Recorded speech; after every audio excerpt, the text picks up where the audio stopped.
Asha's Kathmandu song. The world smelled of incense and adventure when 4-year-old Asha arrived in Kathmandu. Her mother's uncle, Rajan, greeted her with a smile that crinkled the corners of his eyes like a well-loved map. He was a quiet man, with hands that seemed to hold the stories of 1,000 years. But the warmth of Rajan's smile couldn't reach the corners of the house where his wife Devi lived. Devi's eyes were like chips of obsidian, and her touch was a pinch that left a lingering sting. She moved through the house like a storm cloud, her presence a constant low rumble of thunder. Asha's days were a blur of chores that were too big for her small hands. She scrubbed floors, washed dishes, and tried to fold laundry that was bigger than she was.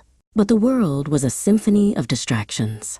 A butterfly dancing outside the window, the melody of a street musician, the intricate patterns of a prayer flag. And in those moments of wonder, a teacup would slip, a plate would shatter, and Devi's demonic glare would burn into Asha's soul. The shards of broken pottery were like a reflection of her own fractured heart.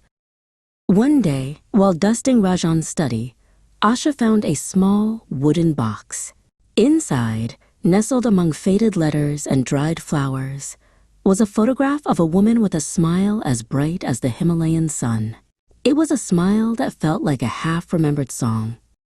Asha hid the photograph under her mattress, a secret treasure in a world of shadows. At night, she would trace the woman's smiling face with her finger, whispering stories to her in the darkness. The photograph was a promise that kindness still existed somewhere in the world. One evening, a ceramic bowl slipped from Asha's trembling hands, shattering on the stone floor.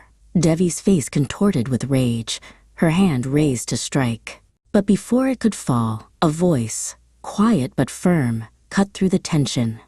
"That's enough, Devi." Rajan stood in the doorway, his eyes filled with a sorrow that seemed to stretch back for years.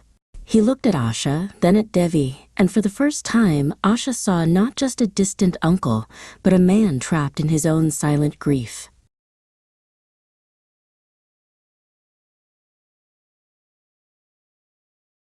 That night, Rajan came to Asha's room. He sat on the edge of her bed and told her about the woman in the photograph, his first wife, who had died many years ago. He spoke of her laughter, her kindness, and the light she had brought into his life. And as he spoke, Asha understood. Devi's cruelty was not born of hate, but of a deep, unending sadness. The next morning, Asha found Devi in the garden, staring at a wilted rose bush. Asha approached her quietly and held out a small, perfect wildflower she had picked from a crack in the pavement. Devi looked at the flower, then at Asha, and for the first time, the ice in her eyes seemed to thaw just a little.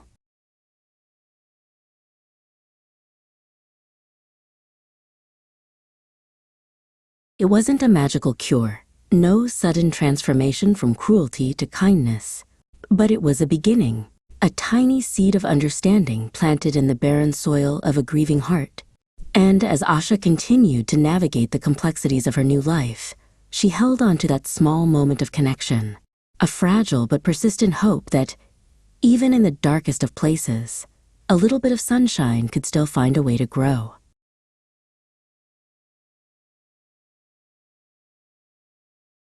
And in the quiet moments, when the world was still and the only sound was the beating of her own small heart, Asha would remember her mother's words, "Even the smallest light can chase away the darkest shadows."